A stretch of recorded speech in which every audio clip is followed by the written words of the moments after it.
పెద్ద సినిమాని మళ్ళీ ఆపబోతున్నారా, పెద్ద సినిమాని ఆపడానికి ఈ విధంగా ట్రై చేస్తున్నారు అనేటటువంటి వార్తలు అయితే గట్టిగా వినపడుతున్నాయి అనమాట. థియేటర్కి అయితే జనాలు రావడం బంద్ చేశారు భయ్య.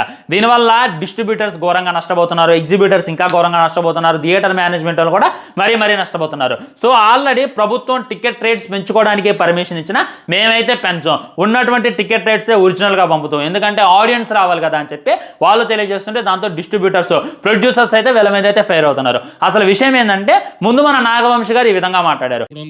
మల్టీప్లెక్స్ స్క్రీన్స్ ఉన్న ఎగ్జిబిటర్ ఆయన సింగిల్ స్క్రీన్స్ బాధల గురించి చెప్తున్నారు. అది కొంచెం వినడానికి నిన్న ఏం చూసుకున్నట్లయితే ఒక ఆయన ఉన్నాడు, ఆయన సింగిల్ స్క్రీన్ అన్న వాటంటే లెక్క ఉండేది కాదు.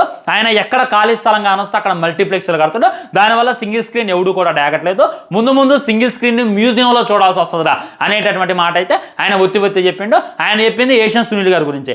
ఆ తర్వాత ఏషియన్ సునీల్ గారు కూడా రియాక్ట్ అయ్యారనమాట. నేను రీసెంట్గా 31 థియేటర్లు కట్టించాను, మీరెన్ని థియేటర్లు కట్టించారని చెప్పి ఆయన అయితే క్వశ్చన్ చేసిండు.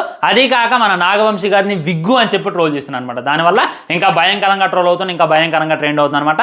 ఈ విషయం ఎక్కడో మొదలుపెట్టి ఎక్కడికో వెళ్ళిపోతుంది. దీనివల్ల జూన్ 4వ తారీఖు రిలీజ్ కావాల్సినటువంటి పెద్ద సినిమాకి ఎఫెక్ట్ పడిద్ది. పెద్ద సినిమా మీద కావాలని ఈ రాజకీయాలు వీళ్ళంతా చేస్తున్నారని చెప్పి కూడా చాలా మంది మాట్లాడుతున్నారు. ఏమైనప్పటికీ ఇది పెద్ద రచ్చలా మారిపోయింది అనమాట. ఆల్రెడీ ఫుల్ వీడియో చేశా, కింద కనబడుతున్నా లింక్ క్లిక్ చేయండి, ఆ వీడియో చూడండి, మీకు అందులో పెద్ద క్లారిటీ వస్తుంది.